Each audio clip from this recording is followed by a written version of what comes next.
So we have the teams lined up in the tunnel, and any moment from now, both will march onto the field.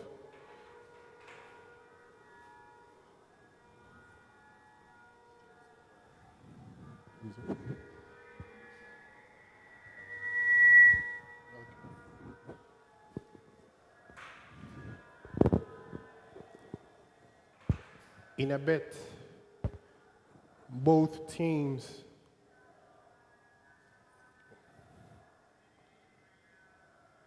would march onto the field.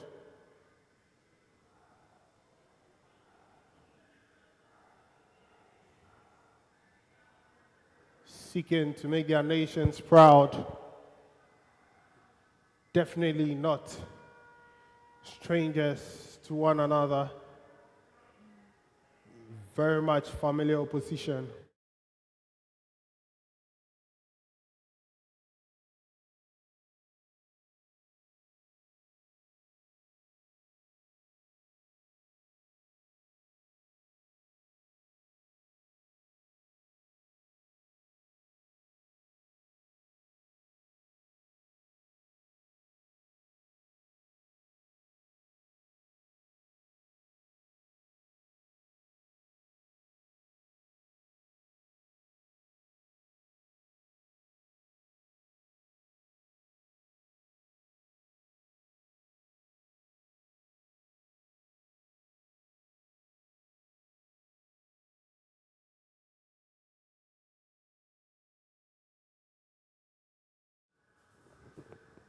For this Rugby League Tri-Nation Festival.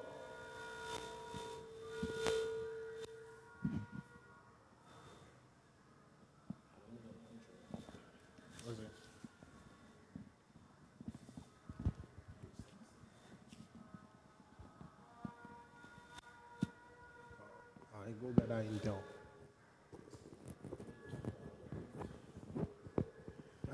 Referee near fence. The referee from White Cats. So it's all set, and both teams walk onto the field.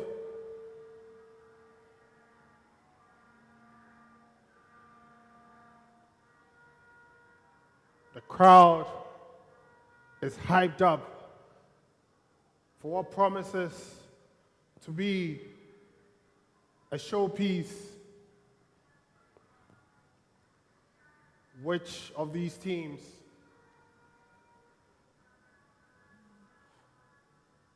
will triumph at the end of 80 minutes? And now for the national anthem of Nigeria. Shall we please be upstanding for the national anthem of Nigeria?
Thanks, Jafar. Call Jafar.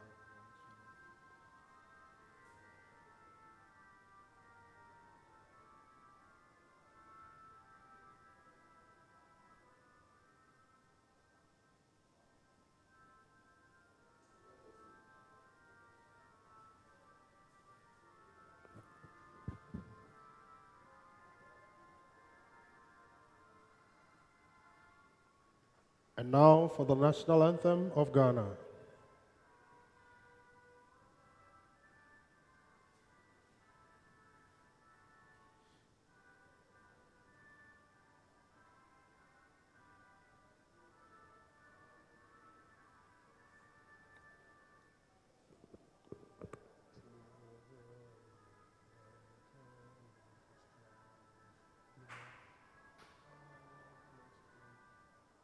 If you get the referee name, from Zafar. This referee from Zafar.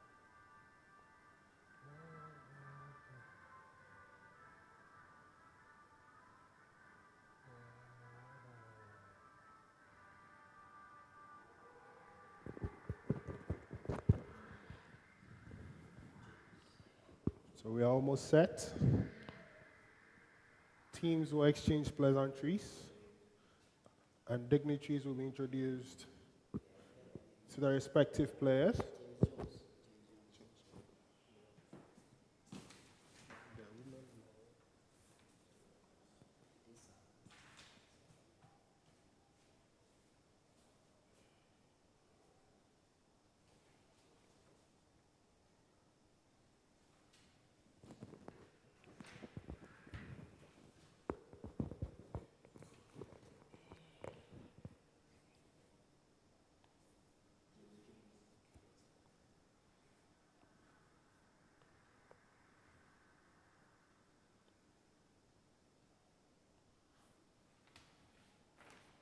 So let's quickly go through the team sheets once again.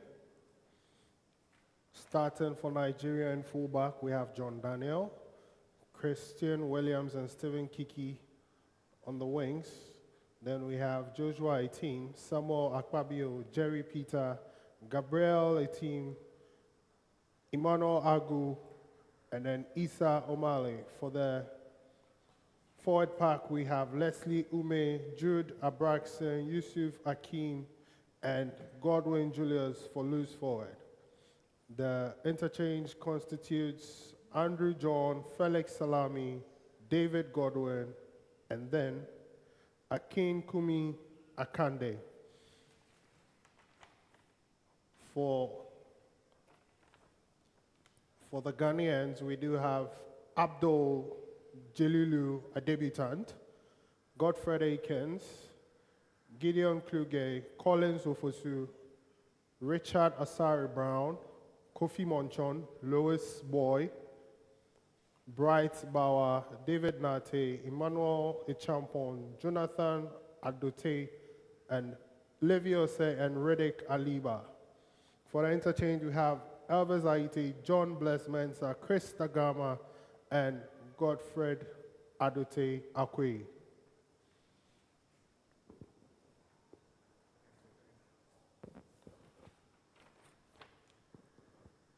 For this fixture, the man in charge, or the center referee, is James Jones.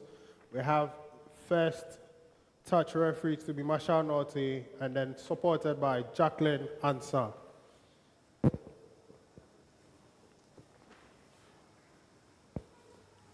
Atok Kwame, now we've spoken with this time and time again. This is the first meeting between these sides since the 2022 MEA Championship final, where Nigeria ran riots in the final. What are expectations for this game? Like you said, Nigerians, they ran riots in that particular encounter where we thought that it would be a very close affair. Unfortunately, the Nigerians came up trumps, and then they played to their heart's content. They were really unrelenting on that particular day. They came out hard, played hard and fast rugby, and they made sure that the Ghanaians went down. I'm sure that there are some players in the Ghanaian side, the Ghanaian lineup today, who will really be remembering that particular encounter, as it was a sound note on the boisterous international journey.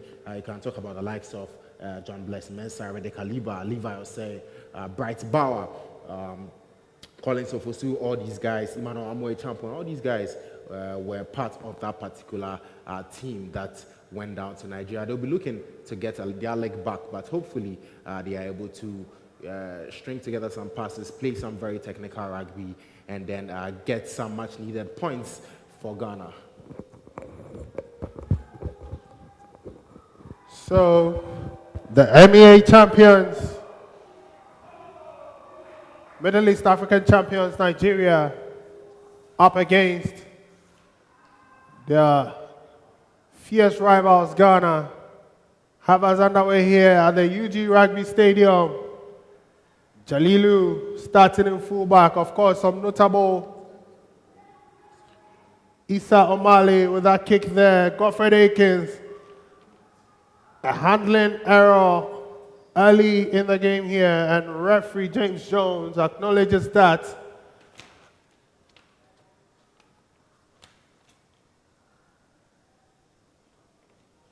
The Middle East African champions will start with an opportunity here, set piece opportunity here, deep into the Ghanaian half. Both teams definitely will be looking to start off on a strong footing here.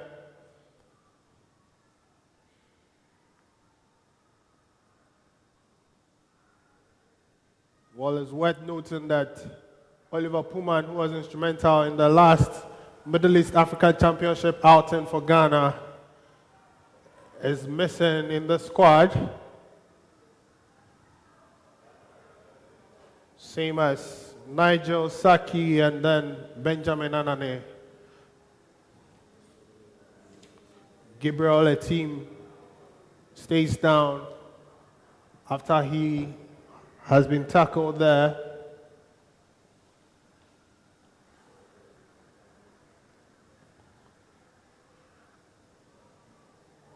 Still just 2 minutes into the game, but the intent is clear from either side, looking to get on the front foot in this matchup.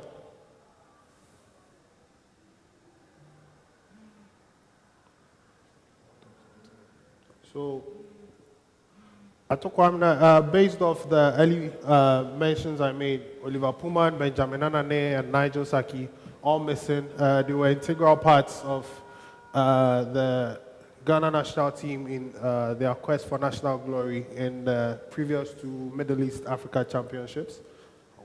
So, quick thoughts on that before we proceed. These players you've mentioned were very instrumental in the setting up of the Ghanaian national team. That very first, that team that played in the MIA, that got to the final of the MIA in 2022. You know, this was a team that really came out the blocks, and there was a lot of expectation, including these guys. These guys were young guys who were touted as the next big thing when it comes to Ghanaian rugby, and they were able to show that in spades, really. It's unfortunate that Ghana doesn't have them, but I believe that they equally have technical players who can take up that role and make it count for the Ghanaians here. Hopefully they can make it count. At some point we're going to have Soa joining us with some facts regarding this particular fixture here. Nigeria still have a chance here to score. The referee has a decision to make here.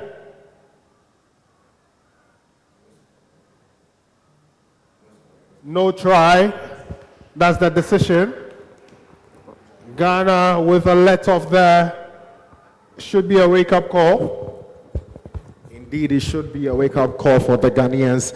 They had to, rely on the experience of Abdul Jalilu in the number 1 JC. There's a guy who is making his debut for the Ghanaian national team in this particular encounter. He has been playing rugby for quite some years, and you could see that in that attack, that clinical defense from behind there from him to prevent the Ghanaians from going down early.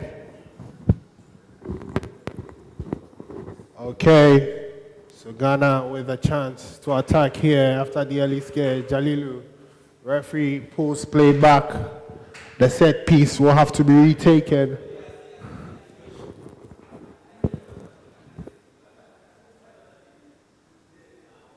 This is definitely a chance for Ghana to have a say. They have been very much second favorites in previous encounters as far as this fixture is concerned.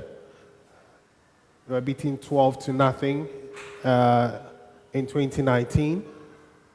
And then in the MEA final, 30 points to 4 in 2022 when they hosted it. First one was very much close, but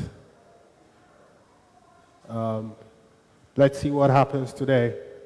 Still plenty of rugby to be played. Emmanuel Champon, David Nate. They find Rede Kaliba, but he stopped.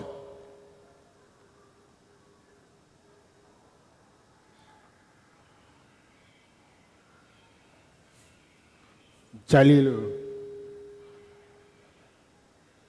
That's very responsive defending there by the Nigerians. Levy Osei, his first involvement here. Louis Boy with the ball, looking for the quick play the ball. It's a penalty to Ghana. Holding on to play, holding on to the man after he was being tackled. And they opt to kick for touch. He does that. And he did that quite well. Stephen Kiki trying to intercept that advantage. Oh, coach. Issa Omale is out receiving some attention on the sidelines. Rede Kaliba. Tackle was not called, so play on says referee James Jones, Emmanuel Champon. Charging at the Nigerian defense. That should be tackle 2 for the set. David Notte issuing instructions where he wants his players to be. Jonathan with the ball in hand. He stopped. Ghanaians looking to exploit the right side. Lewis finds Levy, plenty of space in front of him, and Ghana do have the first try of the afternoon. 6 minutes into the game, and Ghana have made their mark here at Okwamena. Yes, and that was by the boy Levi Osei. He's around. I think he's the youngest player in this particular setup, and he has made it count when it mattered most. But this try was orchestrated by Lewis Boy, the scrum half, and you can see from when Nigerians were about to score and had that particular chance to attack, you saw Lewis Boy try to rally his team, and he has been on the forefront for this Ghanaian team. He has been trying to get them up, and that try was all Lewis Boy. Lewis Boy setting up his teammates there. Kofi Monchon with his first attempt of the afternoon. It's miscued there, unfortunately. The scoreline stays Ghana 4, Nigeria 0.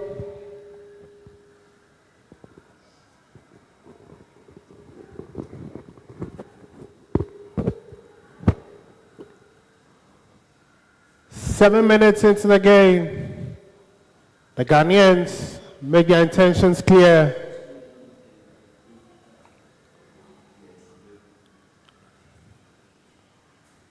They fell to the defending champions in the previous 2 editions of the Middle East Africa Championship in the final.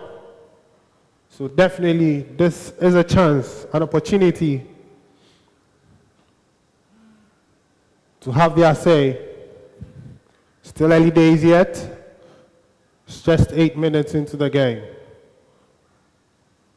The game is restarted. Lewis Boy finds Bauer Bright, charging at the Nigerian defense. He bumps his man off. Those were good meters gained there by Bauer Bright. David Nate finds Rede Kaliba, looking to dummy his man. He does. holds on to the ball. Kofi Monchon, the pass skips him. Jalilu, Nigeria, quickly rushing on.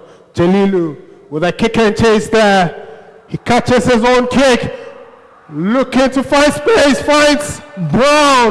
Exploiting the outside of the field. Looking to cut back in. He stopped there by the defender. Christian Williams. Jalilu still making this happen. He holds on to the ball. Ghana in the 10-meter zone. They can sniff the try line here. Emmanuel Echampo looking to move the ball quickly. Finds Jonah. He finds Kluge on the wing. He stopped immediately. Referee says play must be stopped. It's a penalty to Nigeria. Penalty to Nigeria. But that was a good sequence of play there by the Ghanaians, Ato. So far, so good for the Ghanaians. They are on top, and after their try, they've used the momentum to their advantage. You can see that they are building on that particular euphoria from the try to string along some very good play here, and magnificent piece of magnificent sequence there by the Ghanaians. They put together a very, very good string of passes. We saw Abdul Jalilu and his experience come to the fore, kicking and chasing when it looked as if they had nothing from that particular ball. So as a penalty advantage to Ghana. They kick for touch, gaining meters. They're looking to assert the authority on this game. This one no good.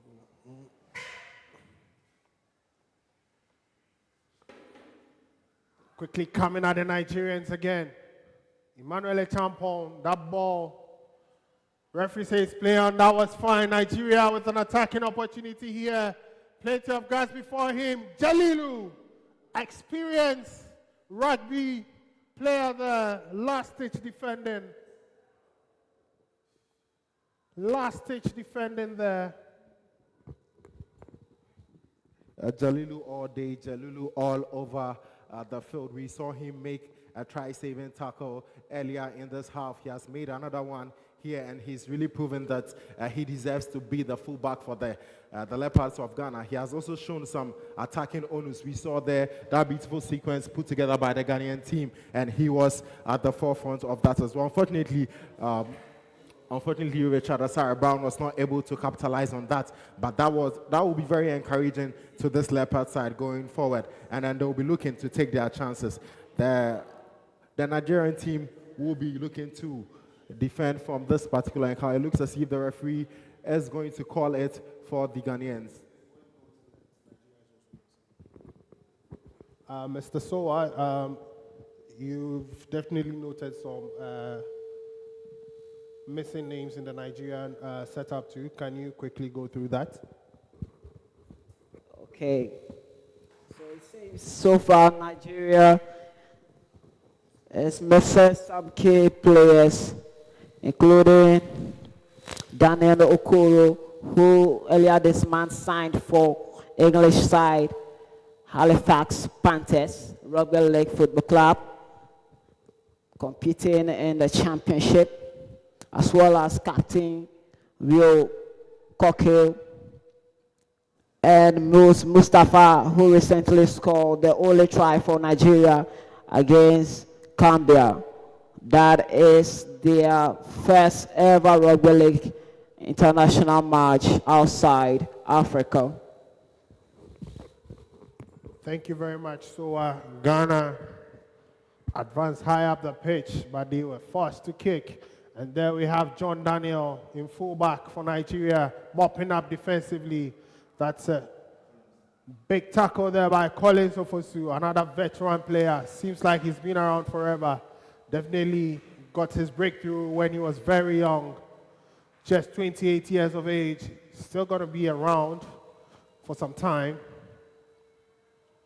Jonathan with a tackle there.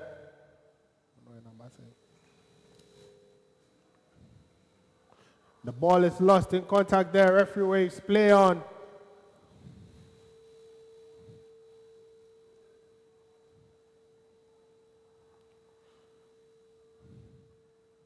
David Nate finds Jonathan.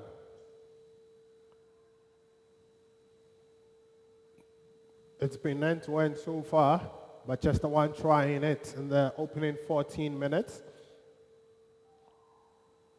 David Nate, wonderful show of hands there by the Ghanaians to advance the ball.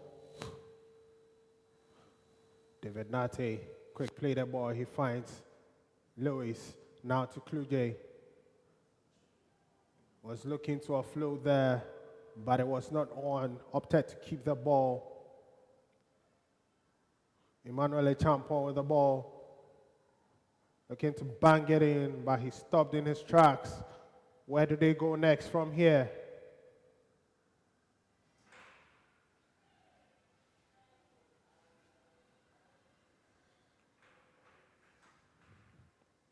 The game will continue.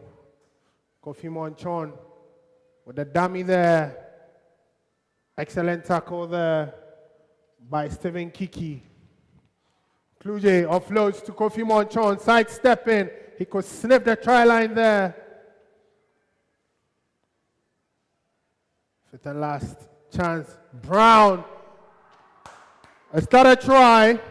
Yes, we do have the second try of the afternoon. The hosts, a quick fire double in the opening 15 minutes. And definitely this will delight the coach and staff here. I must say this is probably the best start I've seen in the history of this fixture by the Ghanaian side. This is indeed the best start by a Ghanaian team against Nigeria when it comes to rugby league. So far, so good for the Ghanaians. They've been looking very entertaining in this in the very first half. It looks as if they are putting together their game plan very well and then they are executing. I think that is the difference between these two sides, and they are keeping possession of the ball. The Nigerians have lost the ball too many times, and if they want to come back into this game, they will need to really look at their technicality, the little things that play the balls, markers not square. These are things that the referees will be looking out for, and you look at the Ghanaian team, you look at their gameplay. Like I said earlier, this time around, they have some bigger guys, but it looks as if they are prioritizing the quick game, the fast game, the quick offloads, and all this is being championed by Lewis Boy, who is also making his debut in this particular encounter. We've seen the likes of Gideon Klude and Kofi Monchon. I can say that this particular try was orchestrated by them, and we've seen them time and time in the Ghanaian Rugby League. These are two guys who play very, very well together. They have a very beautiful partnership playing for the Nungwa Tigers, and they've been able to conjure some good times for the Nungwa Tigers. We've come into this fixture and we've seen them put together some passes, showing their chemistry, and ultimately they were able to create that particular opportunity for Richard Asare Brown of Bulls RLFC to make his mark in this particular encounter. So the Nigerians will kick off. Wonderful chemistry there. Still a long way to go in this game. It's just 2 tries in it. Lewis Boy also failing to convert after the try.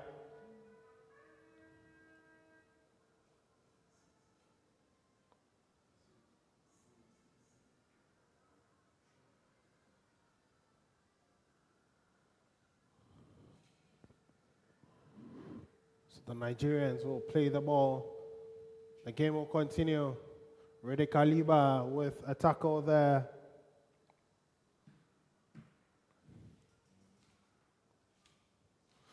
Wonderful feats there by the Nigerian. He offloads. Can they score now? Last stitch defending there by the Ghanaians. Can they hold on? Moving the ball right. That was a dummy. The defense shut up. Still defending for their lives. Godfred Akins. Nigerians looking to move the ball quickly, but they've been shut out. Collins Ofosu.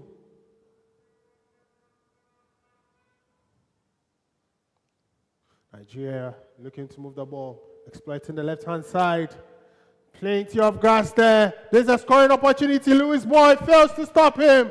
And Nigeria have pulled one back.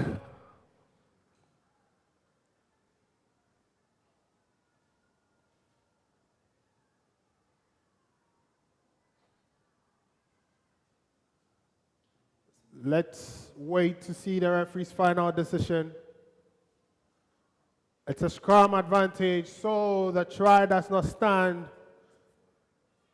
They pass the ball forward.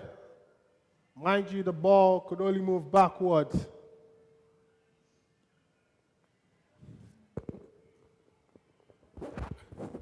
So far, it seems as if the Nigerians are showing signs of life.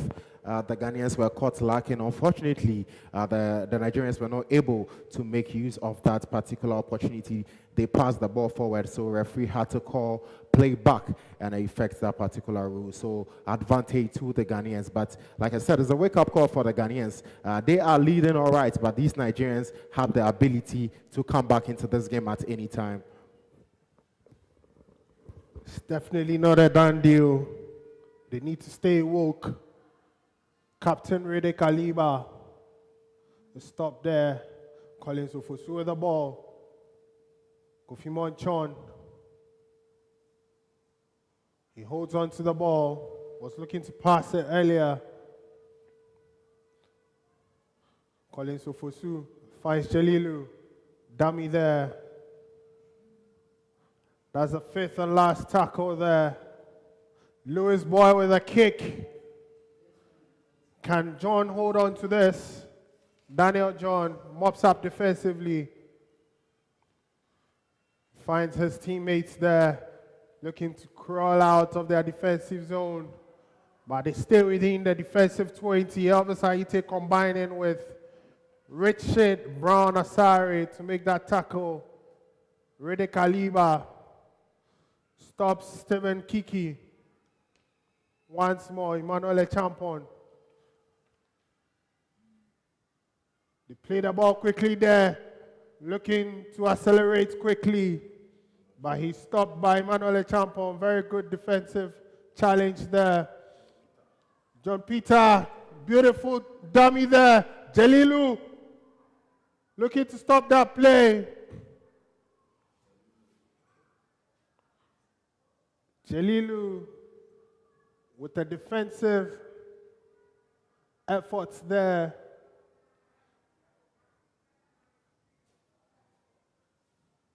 It's a scrum advantage to Nigeria. Ato Kwamina.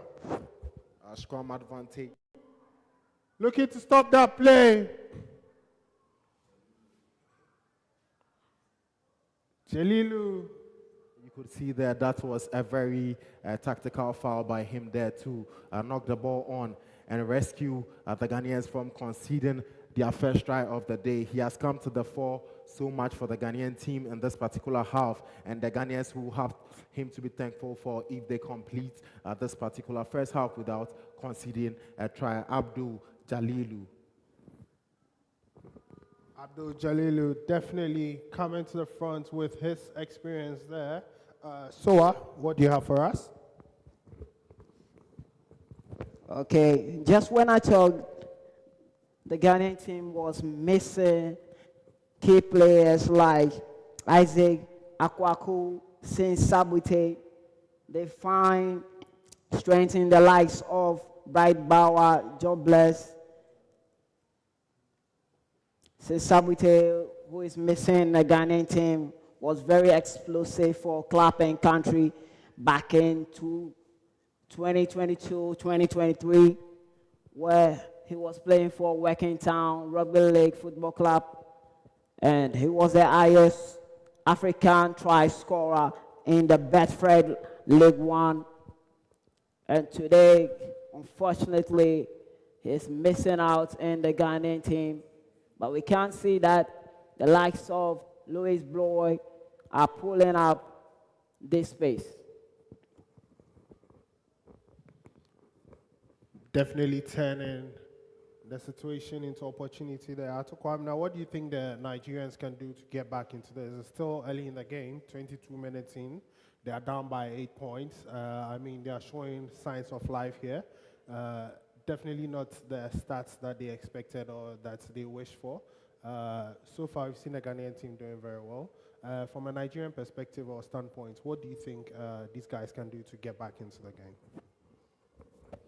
Well, for the Nigerians, I believe that they have a few star men in there who really need to put together a very good performance here if the Nigerians are hoping to get anything out of this particular encounter. We've seen from their very, I think the last sequence before they went on the water break where the Nigerians were able to make some incursions into the Ghanaian half. We saw number 11, Jude Abraxton, he was here in 2022. He played a very pivotal role for the Nigerians in that particular encounter in which they won against the Ghanaians. If the Nigerians will get anything from this encounter, we will need someone like him to put together a very, very good performance here. So far, we've seen flashes, but really, we need the team to play as a whole. Rugby league is a team sport. Yes, we need individuals to come to the fore, but we will need the rest of the team to follow suit in their state. You know, you look at the likes of, I think very early we saw Leslie Ume, who is a forward prop. He was the one who got the kickoff, and he started very energetic, but I feel like his stars floundered a bit getting into the second part of this first half. Hopefully, they are able to get out the mistakes that they've been making so far. They are technically, they've not been too poor, but really they've not been able to hold on to the ball. They've not been able to to string together, you know, meaningful passes and make meaningful incursions. Yes, they started very brightly. They kicked by kicking, chasing. You know, you can see that they are trying to attack. They are trying to attack that Ghanaian backline. So far, they are not getting any joy there. So maybe Coach Sampson will be looking to tweak his tactics a bit. Maybe a change of personnel here and there maybe might go in their favor. Definitely remains to see what they do to respond to this. If you're just joining us, this live stream is brought to you by Ayango World. You could get word to your folks elsewhere who are unable to join us in person to download Ayango World app from the App Store and the Google Play Store.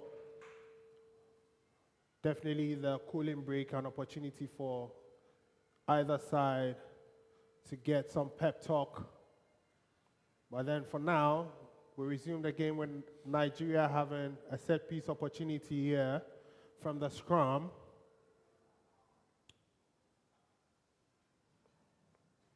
"22 minutes into this game, 8 points to nothing in favor of Ghana against Nigeria here at the UG Rugby Stadium. The ball is out of the scrum. Kofi Monchon shooting up there, shutting out his man, Collins Ofosu. Combining there. The Nigerians will definitely look to get back into this. Now on the right-hand side, looking to move the ball back into the field. Wonderful steps there. And we do have a third try there. Nigeria are back in the game. They have the deficit. Gabriel, 18.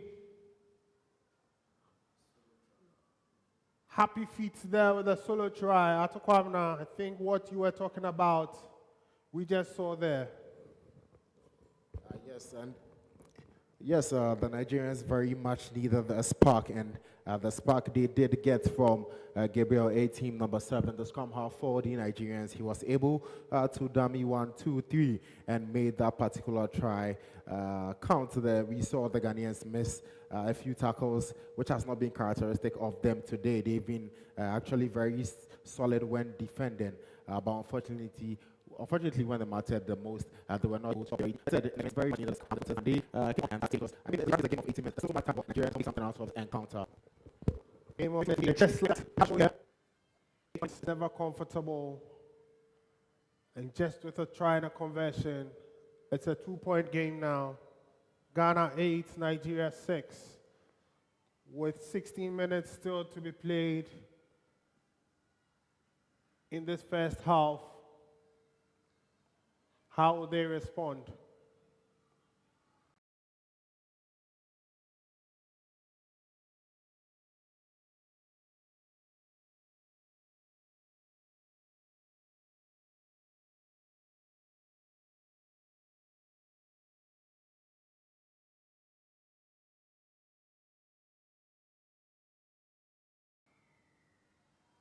Lewis Boy will restart the game. He finds Gabriel, a team.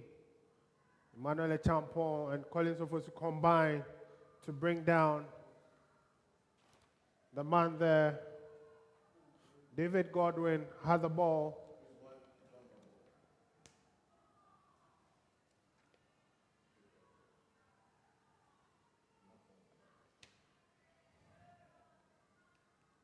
Stephen Kiki seems to be a live wire in the Nigerian attack.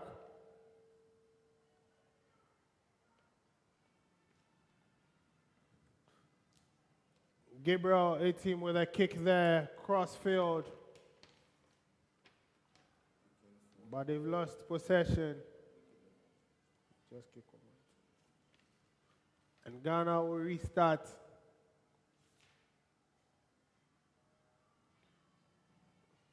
Ghana will restart the game. Crossfield ball there, looking for Joshua team on the wings for the Nigerians, but unfortunately that was a missed kick and he wasn't able to gather the ball. Talking about technicality earlier, these are the things that could come back to haunt the Nigerians. They are ceding possession very easily and the Nigerians have ripped the ball away from the Ghanaians. Referee will call the ball back and advantage will still remain with the Ghanaians. But as I was saying earlier, the Nigerians are not keeping the ball enough. When they've had the ball, sometimes they've been able to make magic happen. Maybe them holding on to the ball for a prolonged spell might do them some good. So far, they've not been able to do that, and hopefully it does not come back to bite them.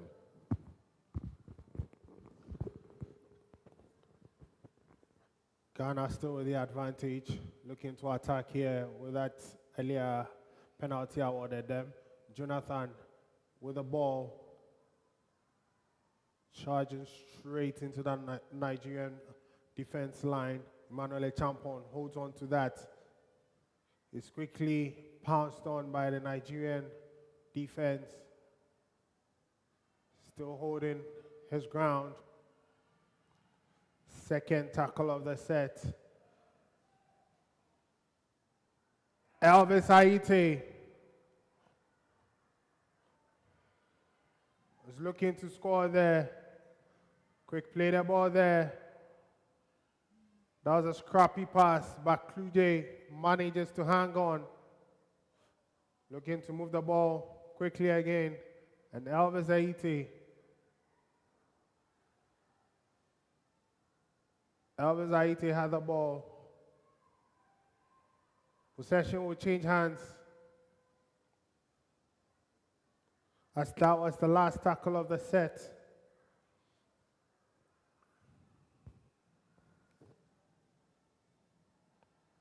Elvis Haiti has stayed down after going into contact.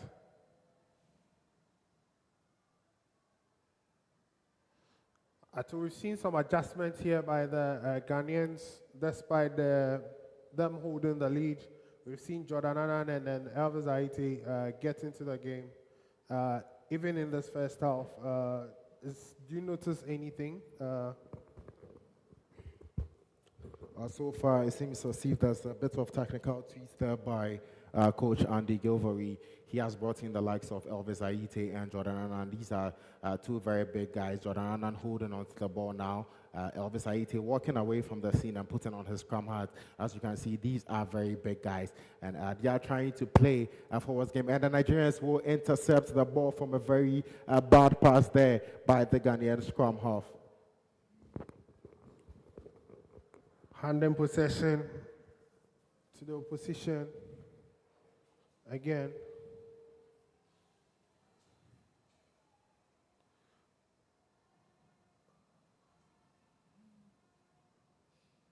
It's a scrum advantage to Ghana. Another set piece opportunity there.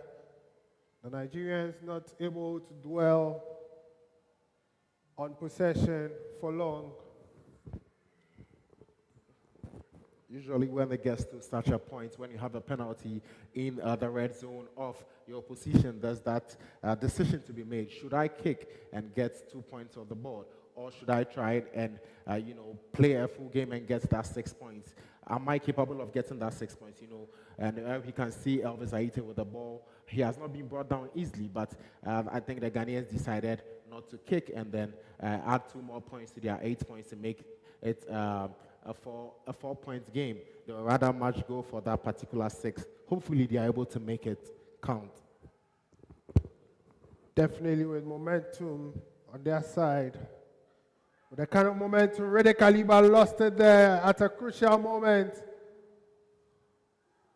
Just as Ato Kwamina was saying, you could kick for 2 or go for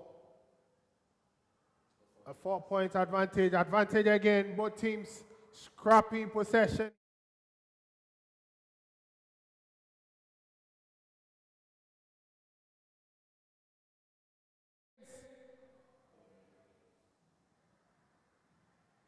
Was the referee's decision, and Ghana once again on the scoreboard, 4 more points.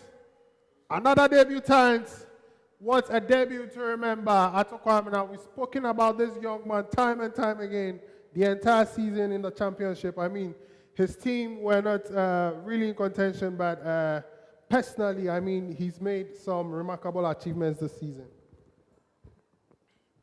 I mean, Godfred Akins has always been known for his pace. In this year's rugby league season, I mean, he was boisterous, he was electric. He created a spark whenever he had the ball in his hands. And fortunately for the Ghanaian team, they have been able to get him in a position where he has done that for them on that particular possession. He has scored a try, and that will be a debut try for Godfred Akins. I'm sure he will be filled with so much happiness and so much enthusiasm to do more. But it's about getting your key players in positions to be able to affect the game positively, and I think the Ghanaians are doing that. On that particular possession where they chose to play the ball instead of to kick, I was against it, but it seems as if they've been bailed out by Godfred Akins. And there was a bit of a scrappy play between the two teams. I've always said from the onset that Nigerians have not been able to hold onto the ball. I think that has been their undoing,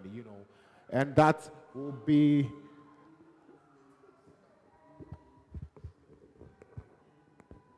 And Richard Brown, on his debut, his first attempt to make a conversion, is successful. I mean, he'll take it regardless.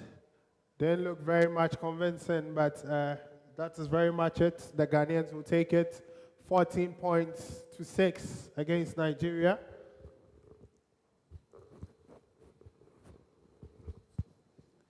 So far in the first half, it seems Nigeria are still not recovered from their recent loss to European side Canberra in an historic fixture where they played their first international match outside Africa. Ghana are looking for their first ever win against Nigeria since this fixture first played in 2019 during the Middle East Africa Championship. And Elvis Aite quickly against the defender, Chris Dagama. Experience there, plenty of grass in front of him. Last ditch defense there. The play is still on. The tackle is called. Richmond Brown. They can sniff the try line here. Lewis Boy. What is the referee saying there? It's a try. It is a try for the Ghanaians. And the referee will call a try for the Ghanaians. Some Nigerians may not agree with that particular call, but the ball was lost, but the ball went backwards. When you lose the ball forward, the ball goes to the opposition. When you lose the ball backwards, anyone can retain possession of the ball. And that's what happened in that particular sequence. The ball went backwards. The Ghanaians were able to retain possession of the ball and make it count. The Nigerians didn't play to the whistle. When the ball fell down, they stood around looking left, right, looking at the referee. What is the call? No, you play to the whistle. You always play. Once you've not heard the whistle, you complete that particular sequence of play. If after that sequence of play, the referee comes to your aid, then fine. If the referee doesn't come to your aid, then you have, a cause for a concern. So that was that particular sequence of play for the Ghanaians. The Ghanaians playing to the whistle and getting a try. Always play to the whistle here. Wet noting, no TMO here. So the referee's call is final. And Ghana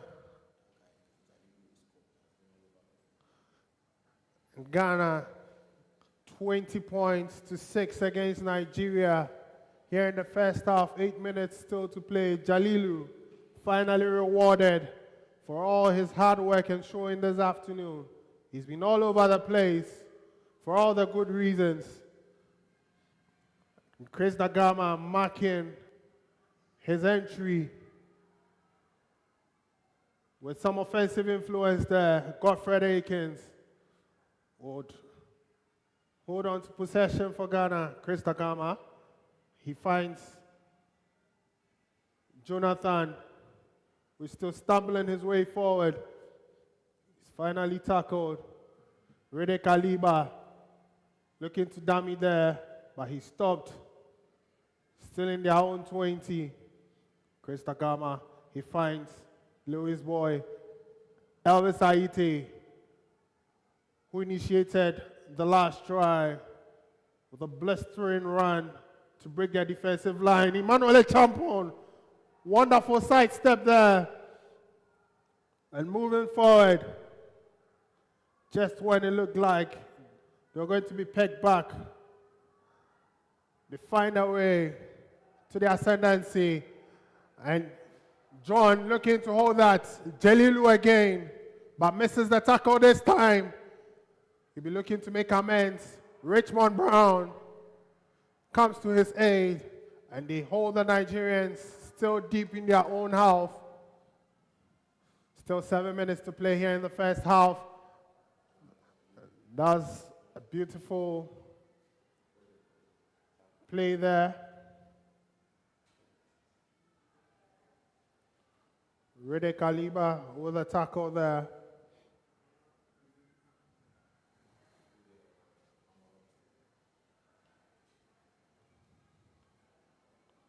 At Kwamna for about 5 minutes, we saw the Leopards were a bit relaxed and then invited onto themselves some pressure from Nigeria, conceding a try in the process. But then some way, somehow, they found a way and added 12 more points. What do you make of that? So far, it seems as if the tactics by Coach Andy Ogevori is paying off for the Ghanaians. He brought in two guys, Jordan Ananan and Elvis Aite. On the last try we saw, and then Chris Ebodagama, and you can see that Chris Ebodagama was very instrumental in the last try, as well as Elvis Aite. Elvis Aite was able to break the lines, and then he was able to offload to Chris Ebodagama, who gave them space and got into the red zone of the Nigerians. And these two guys have shown that, yes, the coach's tweaks are working, you know. So looking at this particular lineup, I believe that the coach has a plan for them, and so far, their team is executing it to perfection. Even though, I mean, there's nothing like perfect, but they are executing it well enough to get them ahead in this particular encounter. We've seen the Nigerians trying to make some incursions, but so far, they've been a bit hard on luck. And as you can see there, like I mentioned earlier, the Nigerians are not able to hold on to the ball, which is costing them. They are technically, they've been a bit subpar this evening.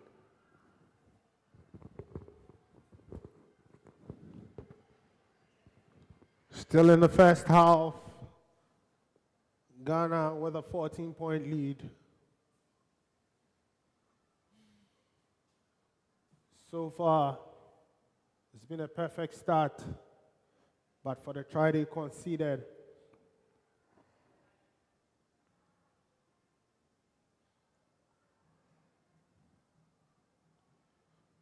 is this the day they end the dominance of the Middle East African champions on the African continent?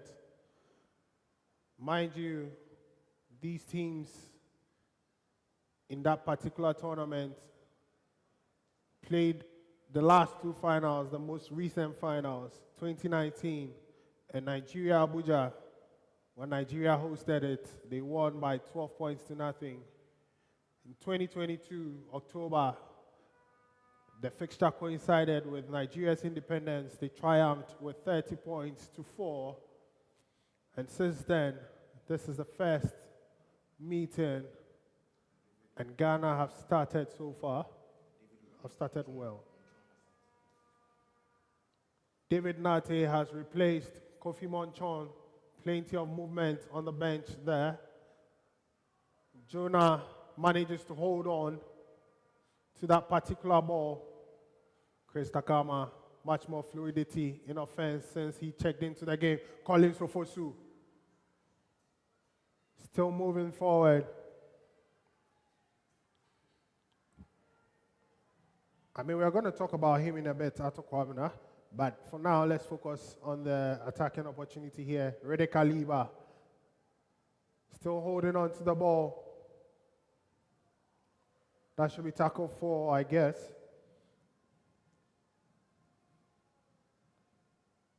Juna with the ball.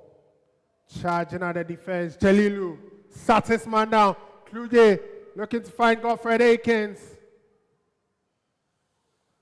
Forward pass is called. But I took him now. Speaking of Collins Ofosu, he seems to have broken onto the international scene very early. He's still just 28. I mean, he could play for a few more years. Still has a shot at even playing at a World Cup. I mean, depending on how things go for Ghana. I mean, either team is eyeing some representation on the world stage. What do you make of Collins Ofosu? I mean, we used to speak a lot about him with Nigel Saki and then, Benjamin Anane, but right now he remains on the national team. What do you make of him?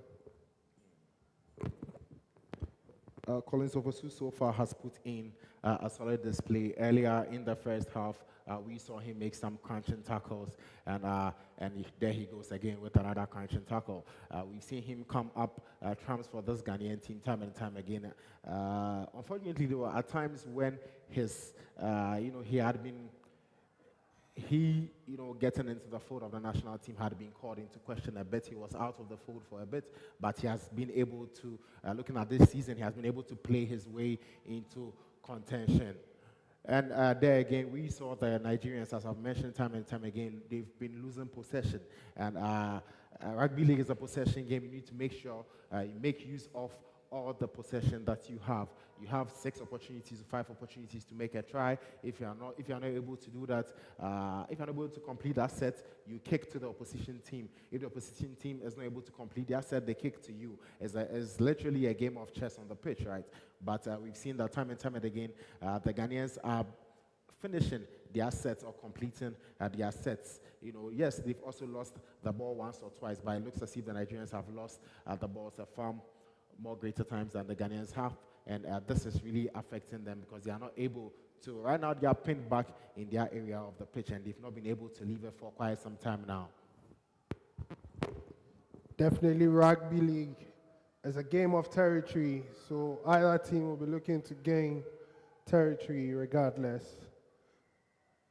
Also worth noting, Collins Ofosu bounced back from a serious jaw injury he suffered earlier this year, just before the start of the rugby league season. He only played in the second half of the season and helped his club, Bulls Rugby League Football Club, to a 3rd championship.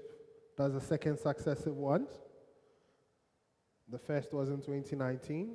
Scholars won 3 in a row, and then Bulls reclaimed their title in 2024 and defended successfully in 2025. Also, a key member in the that championship squad, Brown, another debutant here. We've also seen Bar Bright early in the first half, who is now getting his rest. And then we have finalists, scholars, Rede Kaliba, not just captain of the national team, or scholars as well. With also wonderful pieces or very important pieces to scholars, Emmanuel Champon, Jordan Annan, David Nate, Chris Tagama, all contributing to the success story of scholars in the Ghana Rugby League Championship. That was the first tackle there.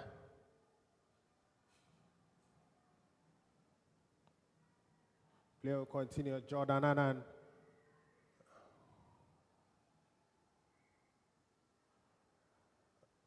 Penalties awarded to the Ghanaians.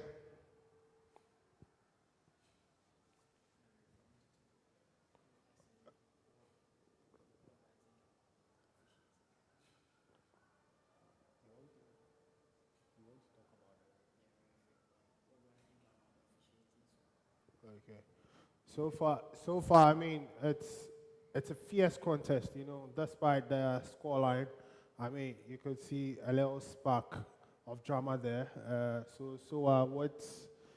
What have you noticed so far with the officiating? We've seen some level of consistency. Okay, there's no doubt about referee James Jones' experience, and he has brought that to bear at this Tri-Nation Festival men's match between Ghana and Nigeria. It's interesting to know that James Jones is world's first dual rugby international referee, and since transitioning into rugby league, he has taken charge of matches in the Betfred League One, the Super League, and other international fixtures. Thank you very much. Ghana can sniff the try line one more time in the dying minutes, in the last minute of the first half. They'll look to move the ball. Lewis Boy sidestepping there. That's the fifth and last tackle of the set. 40 minutes to the end of the half. What would they do? One more attacking incursion there. Colin Sofosu. That ball was tapped back there. And Kluje, Elvis Aite was looking to just tap that ball on.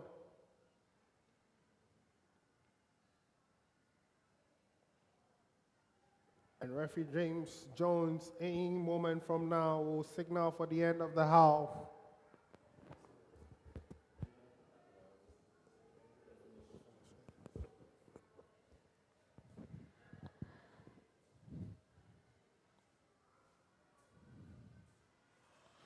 Zero advantage play there. Kluje Ghana with one more attacking opportunity there. Elvis Aite skips past the tackle, and Ghana are running riots in the first half of the first men's fixture in this Rugby League Tri-Nation Festival at the UG Rugby Stadium. He made amends there for that earlier play where he looked to just tap it on quickly. And 24 points to 6, Ghana lead. A chance for 2 more points on the board at Kwamina.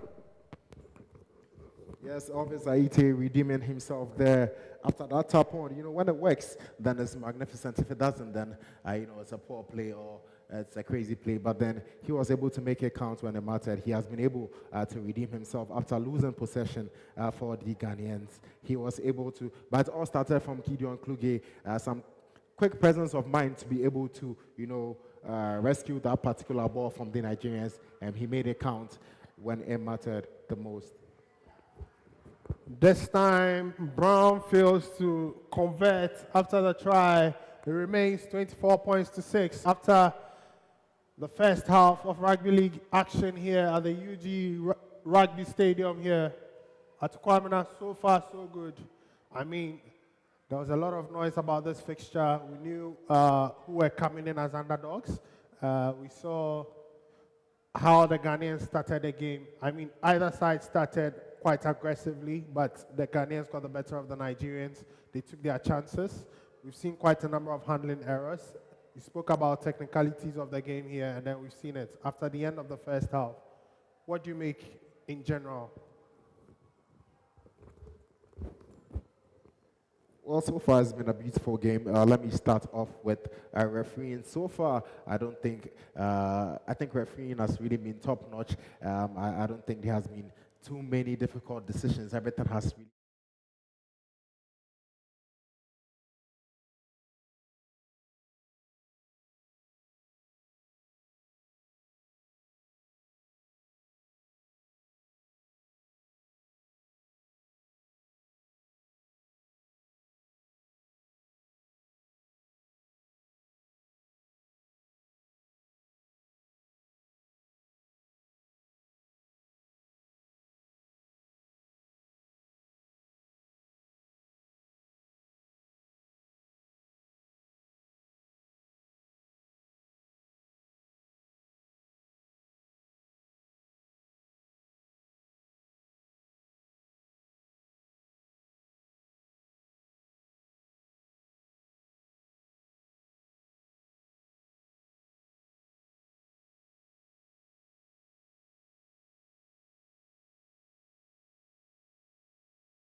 You see just the impact of what Africa has been doing for a long time. I mean, we're seeing it more now because of social media, but there's a huge influx of opportunity and a lot of things that are happening, not just in Ghana, but on the African continent when it comes to sports. We want young athletes to be inspired by just seeing that you have a resource, you have a company, you have a CEO and myself, you have a team of people who want to see young athletes get the fair opportunity.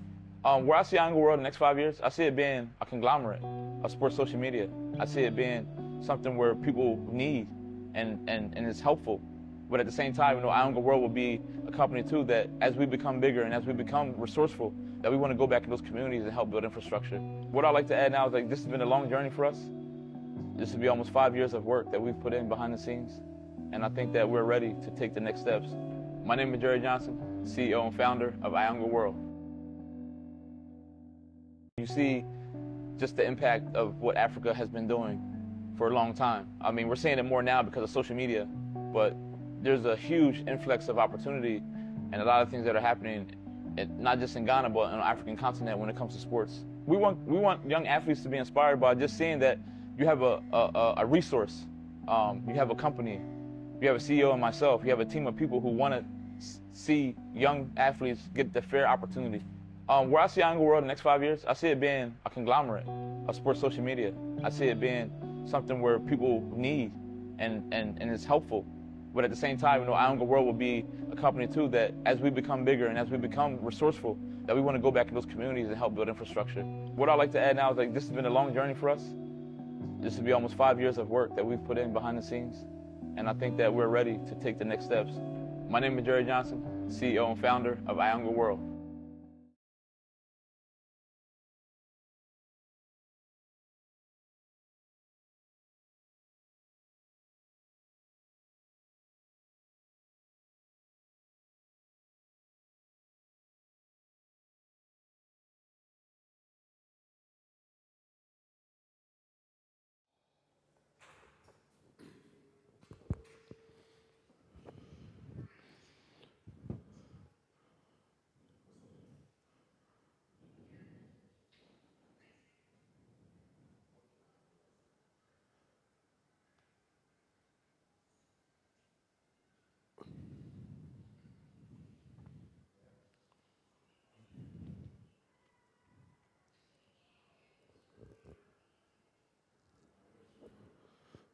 So we're about to commence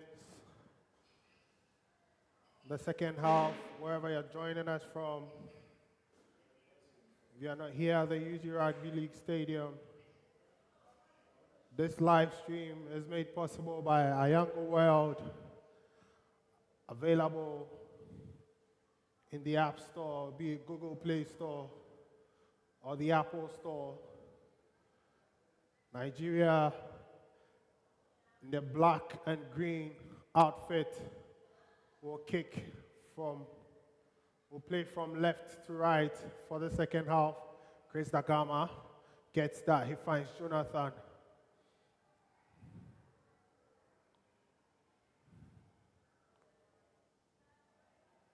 First half ended 24 points to 6 in favor of Ghana against rivals Nigeria. The first men's game of this Tri-Nation Rugby League Festival. Emmanuel Champon with a big hit there. Chris Dagama, he finds Elvis Aite. And that's a penalty to Ghana. Referee James Jones deemed that tackle to be high. So penalty advantage to Ghana.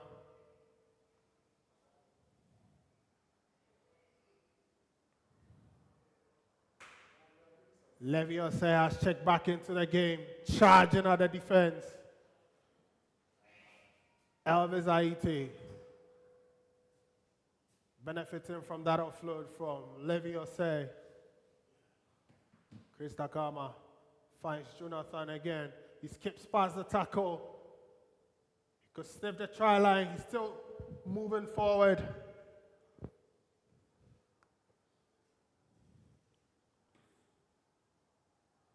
Chris Dagama finds Elvis Aite. Now within 5 meters of the try line. And we have a try by another national team debutant, Lewis Boy. Quite a number of tries here at Okwamena. Lots and lots of tries. A game dominated by Ghana. I mean, we expected it to be very much competitive, but they are looking to run away with this game now. Not to downplay the efforts of the Ghanaians, but this is a very changed lineup for the Nigerians. We are seeing a lot of debutants internationally for them as well as Ghana. Ghana also has a very different, but I believe that they retain the core of that group that competed in that MIA Rugby League championship, so they have some experience when it comes to games like this and how the momentum can switch, So really, the Nigerians, I believe, also have a very good team.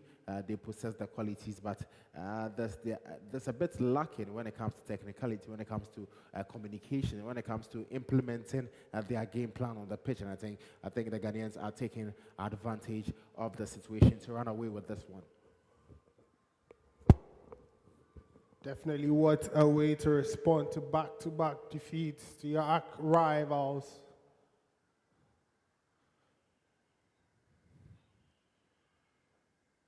It's always some level of a banter when it comes to these two nations, regardless, wherever they meet, sports, music, what have you. And Kofi Monchon converting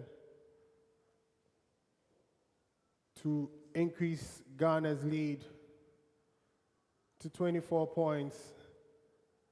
Ghana 30, Nigeria 6 is the score here at the UG Rugby Stadium. The restart the game.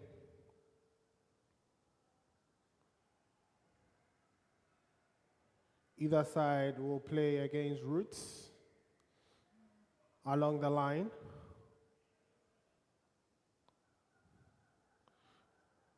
Zero count.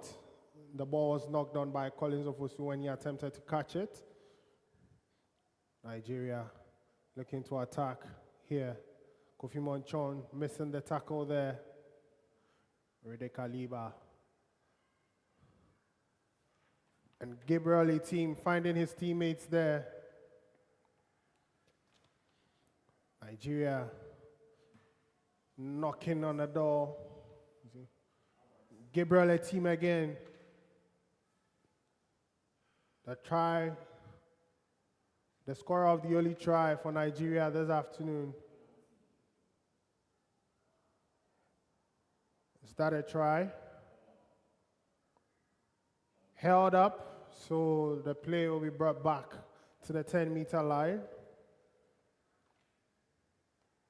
Good defense there by the Ghanaians to keep the Nigerians out this time. Quite a sloppy try considered there in the first half. So far, the only soil on their sheets. Nigerians knocked the ball down. They knocked the ball again, sorry. They knocked it on. Handing over possession, and the frustration keeps growing in the Nigerian camp. The Nigerians have been looking to force the issue a bit as they are chasing this game. They are trying to get some points on the board, but whilst trying to chase the game, they are forcing the issue a bit, and then they are losing possession of the ball. And if you lose possession of the ball and you see the ball to your opponent, they will always come up trumps. And it seems as if the Nigerians are not keeping their cool enough. As it stands now, they really have nothing to lose. At this point in time, they are down by 24 points. They desperately need points on the board. Hopefully, they are able to get some soon. They are able to string together more than 3 or 4 sequences of play and capitalize on their advantage. But as it stands now, the Ghanaians are attacking, and they are attacking well. And that was a good hand up there by Elvis Aiti. That is a second break by him. Elvis Aiti moving his team all the way from deep into their 20-meter zone, all the way to the halfway line. It is what he does best. Give him some room on the wing, and he punishes you. And now the Ghanaians moving the ball quickly. Jelilu, quick feet here, moving away from John, cutting in. That's a penalty to Ghana. He was stopped in his tracks. And then a yellow card for the defender. That was a dangerous play there. Initiating the tackle above the chest level area of the attacker is deemed very dangerous in rugby league. So if you're ever wondering if there were foul plays here, that is one of them. Number 5, Samuel Akpabio sees yellow from referee James Jones. Safety is key. John Bless Mensah.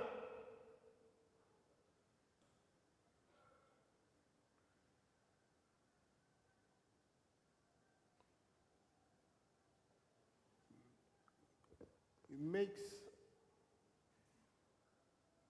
an error there and turns over possession.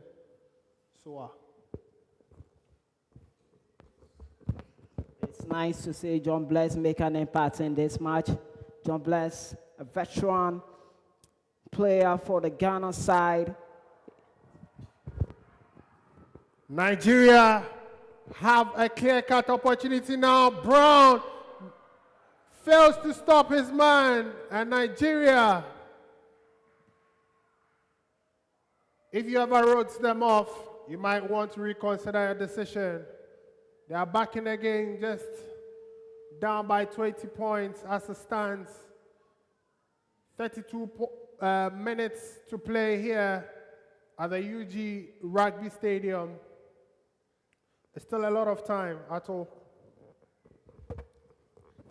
And very clearly, you could see on that breakaway, we saw Richard Asare Brown, who's making his debut. He was chasing the attacker for the Nigerians. And unfortunately, I believe he got very close enough to at least have attempt a heel tap. But unfortunately, it seems that there was a bit of inexperience there. I believe if it was the fullback, Abdul Jalilu, who has been instrumental in the game for the Ghanaians so far, I believe that if he was in the same position, it probably would have still been 6 points to the Nigerians on the board there. But I believe that this is a learning moment, and I'm sure he will come back from that particular play. A bit of a lapse in concentration there.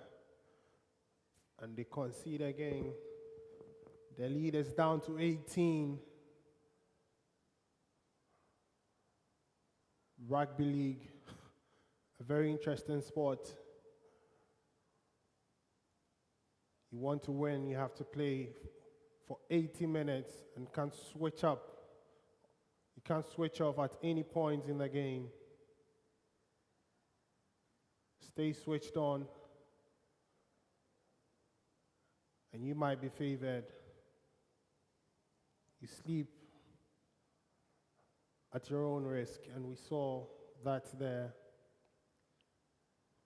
Lewis Boy with a good kick deep into the Nigerian half. Seemed to have gained some confidence there, having scored that try. 30 minutes in this game, an 18-point differential. Leviosay with a tackle there. Richmond Brown with the defensive support there. Nigerians looking to exploit the left-hand side of attack.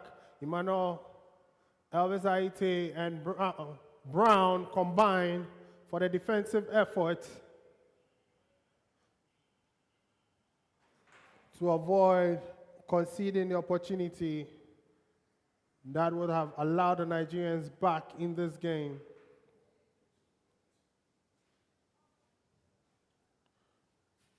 Play will restart from the middle of the park.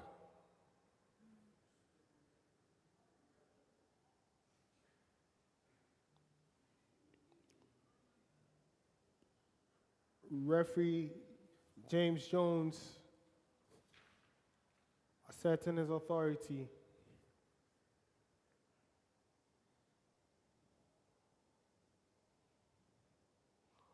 reminding the players of things he wouldn't tolerate in this game. So play will restart, and the Ghanaians will have possession. Kluje.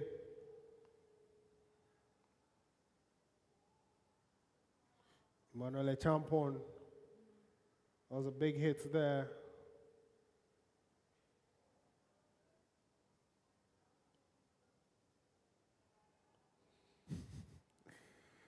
Referee James Jones not interested in that.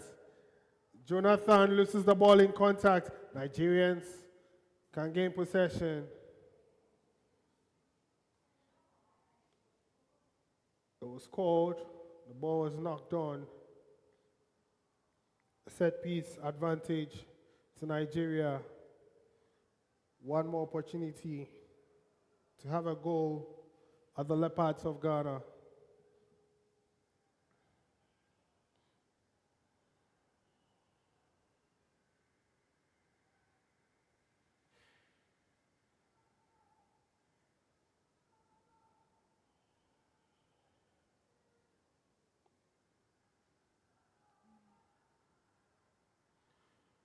Ball is moved out quickly to the left wing. Can they exploit once more?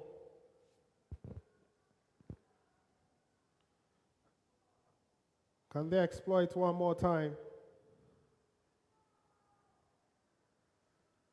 It's been a steady spell of possession for Nigeria the last few minutes growing into the game. Ball was lost in contact there. Emmanuel Champon holding on to the ball. The ball was knocked out of his hand there.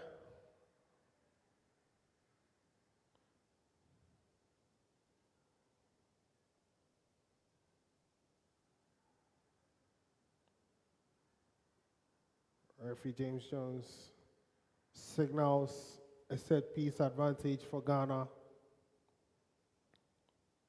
The Leopards will go again. Just on their defensive 40-meter line. They can effect the set play. Elvis Aite looking to hand off the defense there. He holds on to the ball. Just gains 2 meters there. Collins Ofosu finds John Bless Mensah looking to exploit on the wing, looking to cut back in. He's quickly swarmed up by Nigerian defenders and they take him out.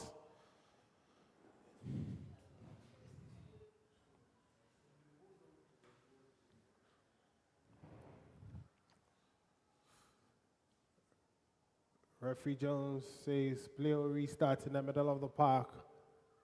Still 26 minutes left to play here. He's calling for the markers. Nigeria will have a chance to go again. The ball has stayed in the middle of the park for about 5 minutes now. Neither side really able to pin the opposition back. That was a wonderful step there.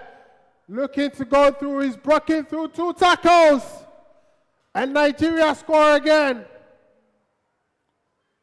And a game that seemed to be long gone away from them is becoming a different story here, 16 points for Nigeria. They're down by 14. Having trailed by 24 earlier, 10 quick points with a conversion to come in a favorable spot right under the goal for 2 more points. Gabriel, pace and power, breaking through tackles. Atokwamena. It looked a long time coming. The Nigerians have been showing flashes of what they possess, and we saw that from all their tries. It seems as if they didn't necessarily need to put together a good sequence. We had players stepping up, and using their individual brilliance, and that is what the Ghanaians are supposed to be looking out for. As a long game, it seems as if the Ghanaians are winning a bit.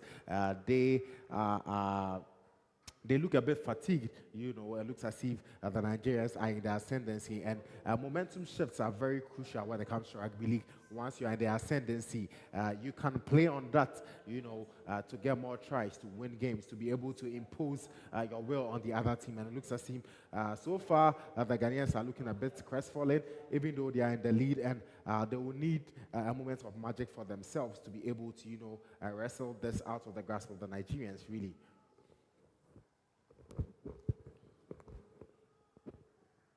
And what looked to be a one-sided game becomes just a two-score game.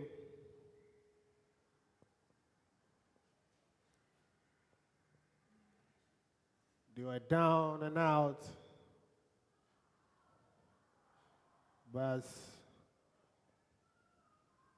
much as 30 points, as much as 24 points, and now trail by just 12. They trail by just 12 points. Ghana 30, Nigeria 18. 23 minutes to play. 2 tries and 2 conversions separates the sides. Can the Ghanaians hold on and extend their lead, or the Nigerians pick them back and complete what will be a remarkable comeback? Referee signals for a cooling break. Bar Bright is ready to come on for the Ghanaians. It seems after the cooling break, and then either side will have an opportunity for a pep talk with this 2-minute cooling break. Okay, thank you. It's nice to see John Bless, other wings, left wings of Ghana's attack. Bless has been very phenomenal for Ghana in past games. He's very experienced with this fixture, far back as 2019 and 2022. He's Ghana's all-time leading try scorer and is expected to extend his lead in try for Ghana. Bright Bauer, one of the instrumental youngsters in the Leopard squad, is also coming on for Ghana. Leviose made his debut for Ghana during the Middle East Africa Championship and has been in 2022 and has been very phenomenal in this fixture.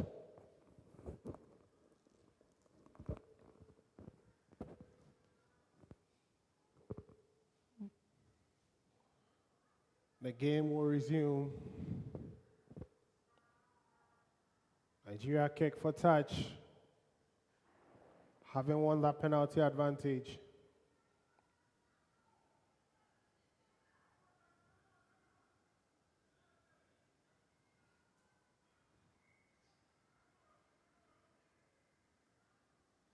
Nigerians looking to attack very much, have momentum in their favor. Rede Kaliba and Elvis Haiti combining there. The ball is lost in a crucial moment. Collins Ofosu will launch a counter-attack. He's supported by Bar Bright. They are moving forward. And Collins Ofosu still moving. What a player he is.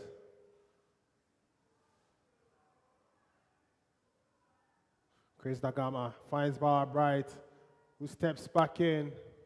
It's quickly brought down. And Ghana reassert the authority here in this game. Rede Kaliba goes past his man there, manages to hold on to the ball.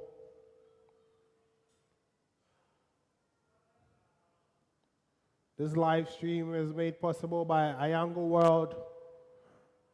You could download the app in the Play Store, Google Play Store, or Apple App Store. And Lewis Lewis Boy looking to kick and chase there. Sends Ghana deep into opposition territory, but they'll have to defend now.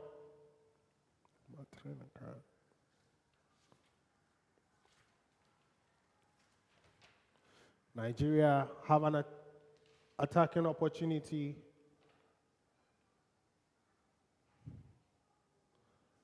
Steven Kiki. Ball is lost there. They have an advantage to play now. Jalilu picks it up, runs into traffic. Yusuf Hakim lost the ball there in contact. Ghana will be looking to dominate once more. Kluge with the ball. Keeping the ball now is essential. Keeping the ball now is very much essential. Rede Kaliba catches that, sidesteps, maintains possession. Nigeria seem to be pinned back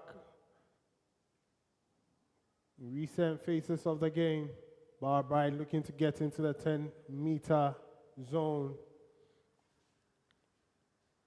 Definitely they could smell the try line.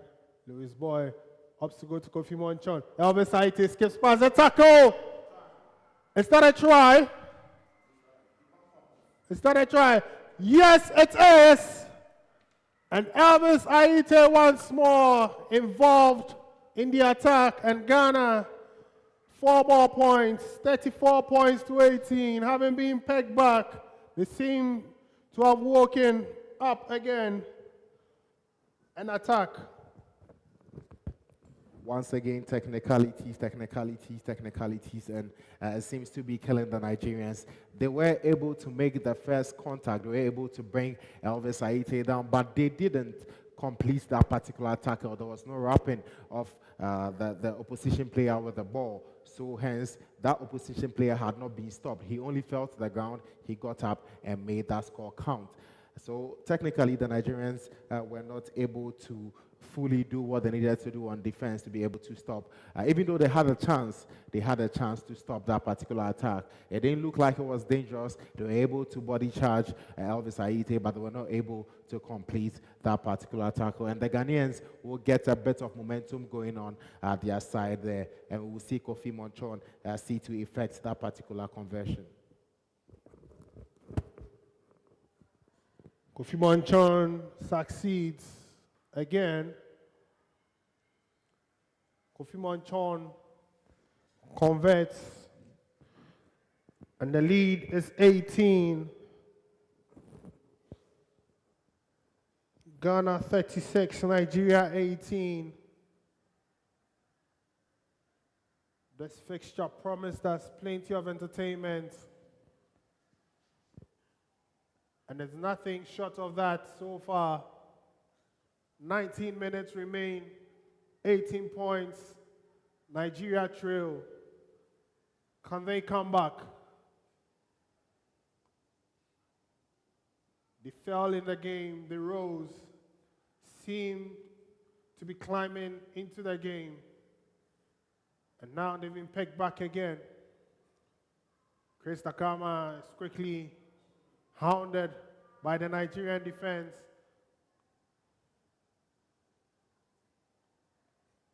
Colin Sofosu picked that one up. He sidesteps. Moving forward, they failed to stop him.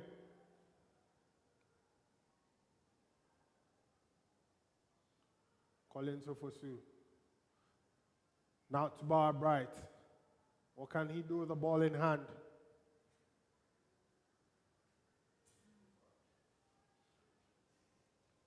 Chris Dagama finds Louis Boy. The ball is lost in contact there, and Ghana quickly recover. Kluge with a tackle there.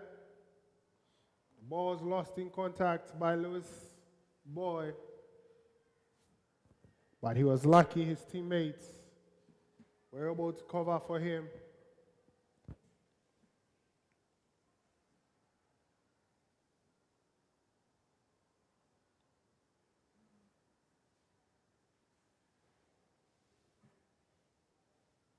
17 minutes left to play here. Atokwamina, 17 crucial minutes. The lead is 18. We are beginning to see some errors. I don't know whether we can attribute it to fatigue or the conditions. As we can see, we had some rain showers early in the day. I don't know what you would attribute it to, but what kind of advice would you render to any of these sides? Other Nigerians are staring in the face of a monumental defeat. The Ghanaians are looking at victory, even though it's still very far away from them. They seem to have faltered a bit after conceding 2 quick fire tries from the Nigerians, but they were able to make a try themselves to, once again establish their dominance in this game, just like they have done from the very first half. So far, so good for the Ghanaians. Seems as if they were faltered a bit. Like you said, it could be from the conditions, it could be from fatigue. But I believe that is a bit of both, right? And then there has been a change of personnel. So I'm sure Coach Andrew Gilroy is trying to get all his players some playing time here. We've seen John Bless Mensah come in. He was a star man for Ghana in 2022. He didn't start this particular matchup, but he has been able to come in the second half for a try scorer, Godfred Akins, who is no longer on the pitch. We saw Jordan Anan come in earlier, but he has gone out for the likes of Bryce Bauer to come back in. Bryce Bauer, who started the game, who is now back in the fold. Elvis Aite, who scored the last try, he has made some very significant impact. So I believe that Coach Andrew Gilroy is keeping him on because of the threats that he poses in attack.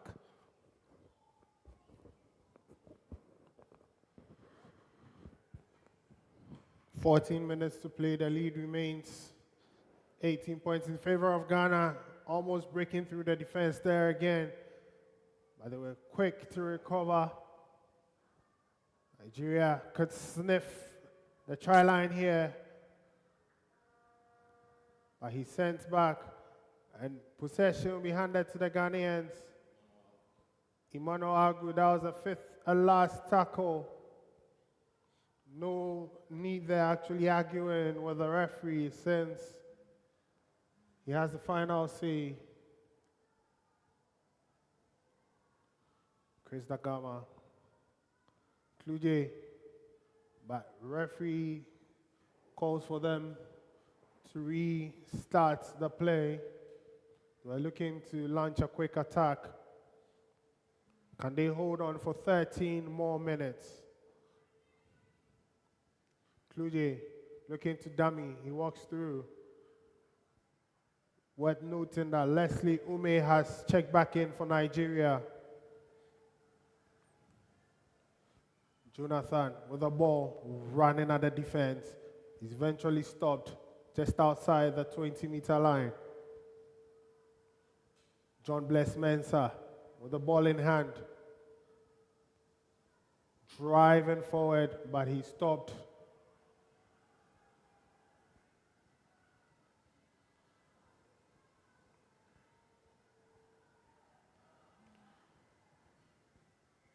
It's getting feisty here.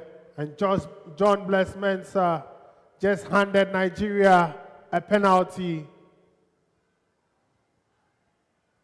Not a very wise decision in that moment, given the position of his team.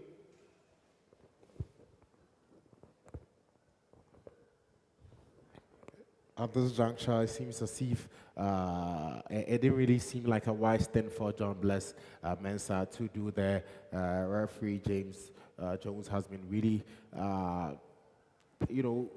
he has been cracking down on these little theatrics and attempts by both teams. He has not given them a day here, and really John Bless Mensah came from the bench, and I believe that he had seen enough of the match to know that this would warrant a foul to the opposition team, and now they have the opportunity to attack. And if they are able to make something out of this, then Ghana would have lost a little bit of momentum that they got back on their side. Hence, this was a very silly tackle. Silly act there. They have a chance to go again, but now they have to defend. Just a little over 10 minutes remaining in this game.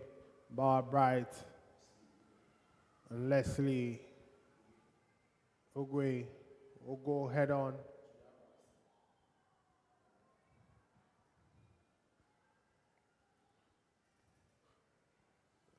For now, Ghana will just have to focus on defending their try line. Now moving the ball. They have a chance here. Trying to exploit the left-hand side of the field. He's held up. Great piece of defensive play there by the Ghanaians once again.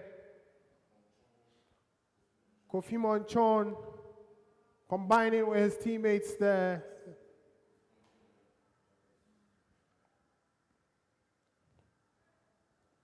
Shutting out the Nigerians one more time.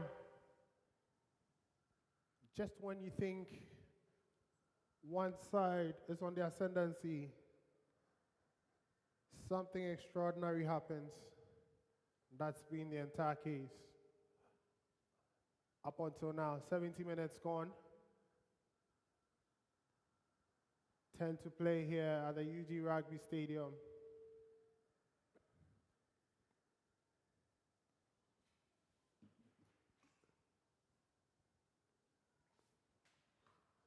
Lewis Boy and Chris Dagama will start it. Jonathan Alute keeping the ball here is imperative. Chris Dagama finds Bauer Bright. But he's stopped immediately there by the defense line. Lewis Boy with a handling error there. Tried to make amends. But he hang on. So I think one thing that we should comment here from previous encounters, I don't think I remember seeing an offside call here this entire game. I think from minute 1 to this point, it's just been penalties, but none for an offside. It's just knock-ons and then the handling errors and then probably dangerous plays. That is in fact true. I believe that both teams have been very wary of the offside calls. Like I said, it's been very slim margins, and to allow the game to flow and to make it a beautiful game, I think the referee has sort of, allowed them to play the game. He has not liked to call too many offsides and obstructions and whatnot. If they are not so clear enough, you see, so he has really allowed the game to get into its flow, and I believe that that is what has led to such a beautiful game that we are here witnessing today. And big ups to the center referee, referee James Jones, and he has done so magnificent this evening.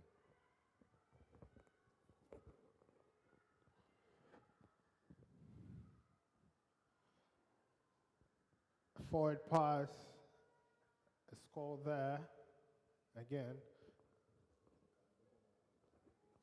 So 8 minutes to the end of the game. What do you have for us? So far, it looks like Nigeria is facing their second defeat this year after losing to Canberra earlier this month, where they placed their first ever international fixture outside the continent. They lost by 70-6. And this could be their second defeat this month and this year. Elvis Haiti is hounded by the defense there. They're still in their own half. Emmanuel Champon almost breaking through the tackle there. Second of the set. Miscommunication there. Kofi Monchon.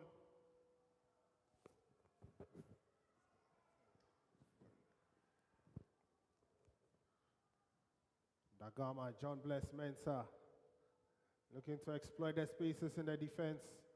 He's known for doing that. 6 minutes to play. Can Nigeria come back into this game? Levy Osei. Still moving forward. They're unable to stop him.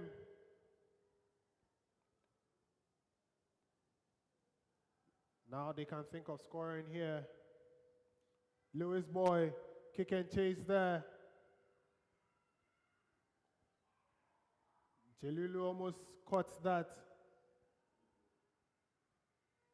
But Nigeria mop up defensively. John Daniel.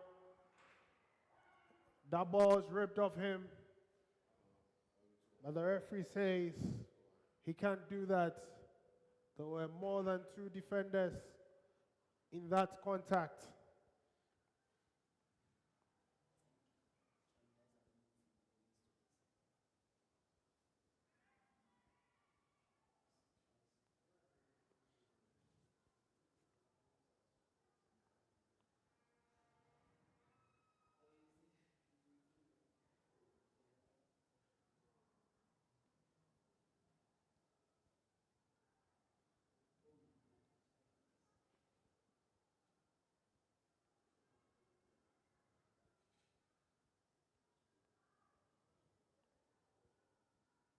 Leslie Ume loses the ball in contact.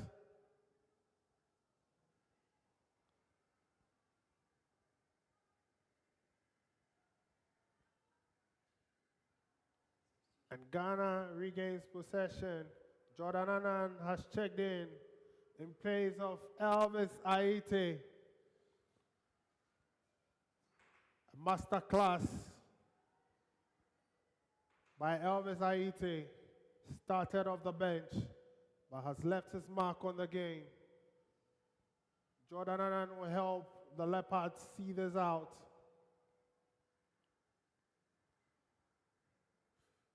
Gets right into the action.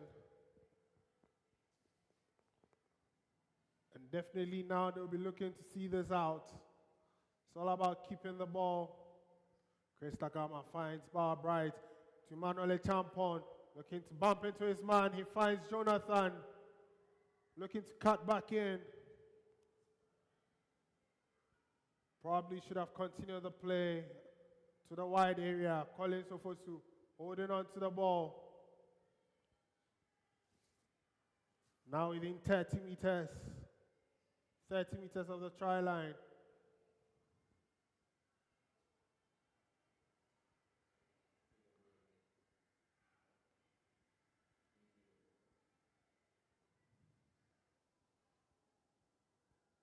Possession will be handed to Nigeria.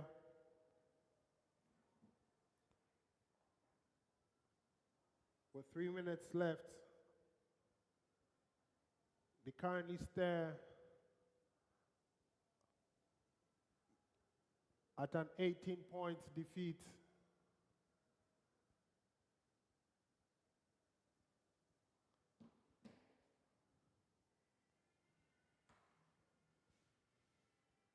Staring the barrel of an 18-point defeat as it stands, unless they can mastermind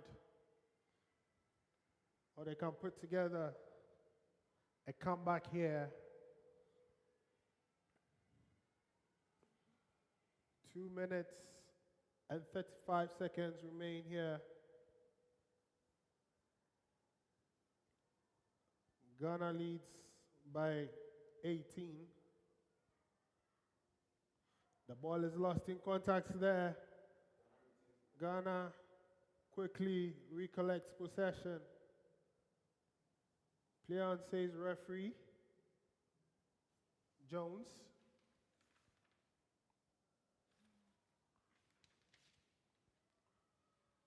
Kluje, the cameo step there, looking to find his teammates Brown, looking to exploit the right-hand side of attack.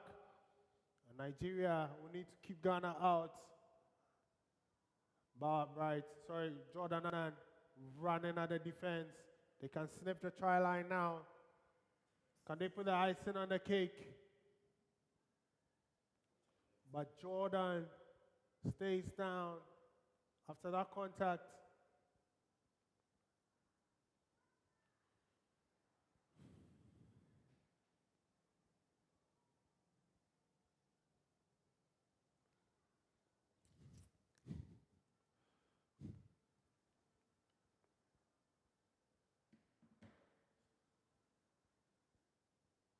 So I think given how things are playing out within these last 2 minutes, we could call it a wrap. It's definitely beyond them unless they can put together a comeback. I mean, it's nothing short of entertainment here this afternoon.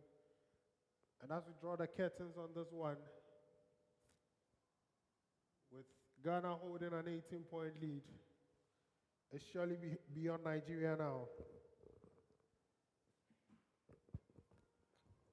I mean, the Nigerians have put up a good challenge here, but it doesn't seem as possible for them to come back from this particular deficit. I think we have less than 2 minutes on the clock, and really, if there's anything we can swear by looking at what they've put together on paper and on the field, it doesn't seem as if they can mount an insurmountable challenge here today. The Ghanaians have really put their best foot forward here.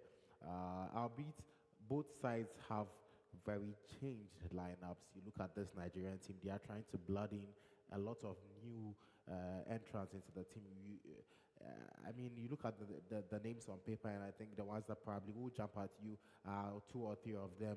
Jude Abraxton, Leslie Ume. These are the very few people who you can say have that much international experience here. Look at this Ghanaian side, and like I mentioned earlier, they have maintained the core of that team that participated in the Mere Rugby League. Yes, they've blooded in a few players, and players who really have been knocking at the gates of the national team for some time now. Look at the likes of Kofi Monchon and Elvis Aite, who has been very impactful here today for the team. This is a guy who has played for the president's side for a couple of years, who has been looking for his chance to show what he has got in his locker. And unfortunately for him today, he was handed that chance, and then he has really come to the fore.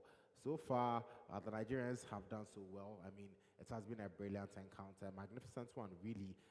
You can talk about conditions, we can talk about changed lineups, we can talk about refereeing decisions or whatnot, but really, we will all agree that the Ghanaians have been the dominant team in the more technical side, and if it should end this way, they are more deserving as winners.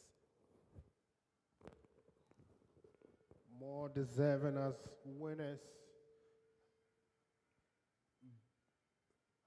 And some bad news for Ghana as they've lost Jordan Anand to injury in the dying minute of the game.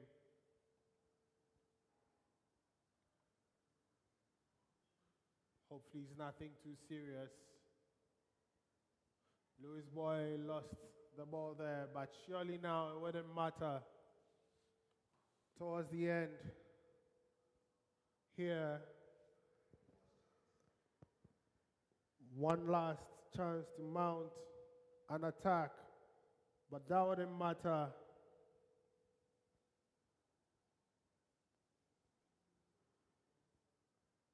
Looking to kick for touch. It wouldn't matter. It's just a matter of time before referee James Jones signals for the end of the game. A hard-fought win after years of being second best, finishing runner-up in the Middle East Africa Championship in 2 successive finals, coming in here as underdogs.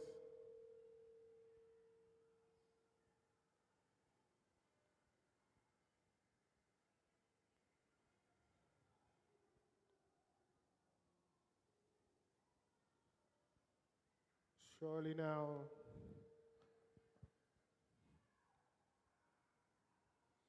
the ball was lost in contact again.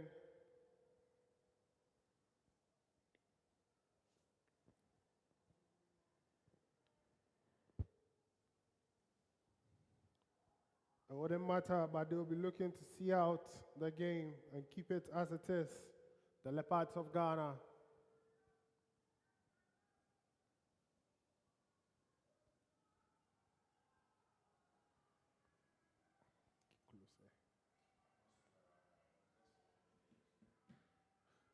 Can Nigeria score one more time, though it wouldn't impact the outcome of the game? Leslie Ume.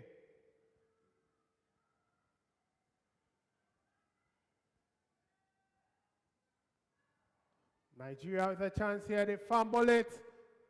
They will have the final say here. But it wouldn't matter. Chip into the lead one more time. But the game is long gone.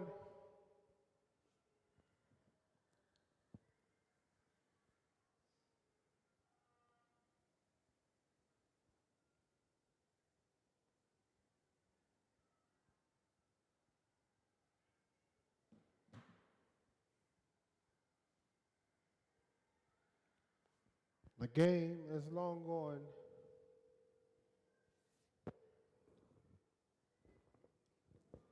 You saw there how the strike came about. We saw the likes of Leslie Ume. And really, from the onset, this is what I thought he would be all about in this particular game. You know, force the issue. He has the size. He has the raw power. So I thought he would take the game to the Ghanaian forwards. But unfortunately, we didn't see much of him after the first half or after the first quarter of the game. And in the closing embers and the dying embers of the game, we saw him show his poise, his power, and it resulted in a try for the Nigerian team.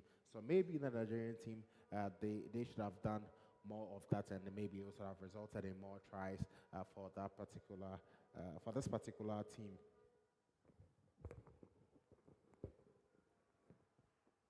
And Ghana complete the mission here this afternoon. Nigeria had the final say, but it wasn't enough. They still lost by 12 points, 36-24 in favor of Ghana. And for the first time, Ghana are able to actually beat their West African rivals. I mean, it's the same point differential when these sides met back in Nigeria in 2019. And now Ghana can celebrate a win, a rugby league victory over Nigeria.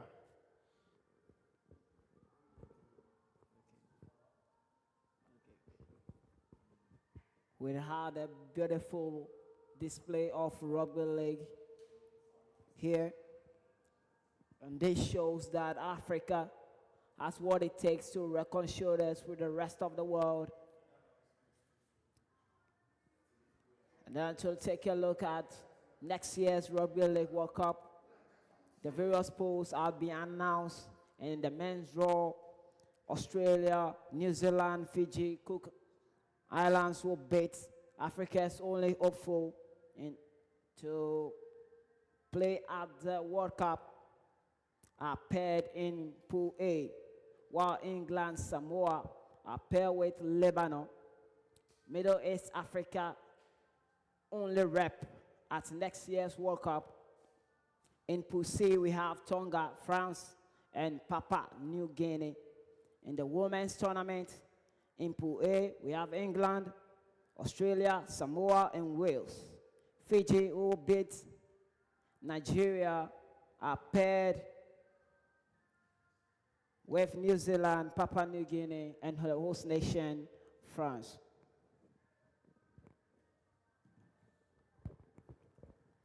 So ladies and gentlemen, that will be that for today. Thank you very much for joining us today, but surely do join us on November 26th, which is Wednesday at 12 p.m. or same time today. We do have Nigeria against Roots, and then Ghana women That's for the men. Sorry, Nigeria against Roots. And then Ghana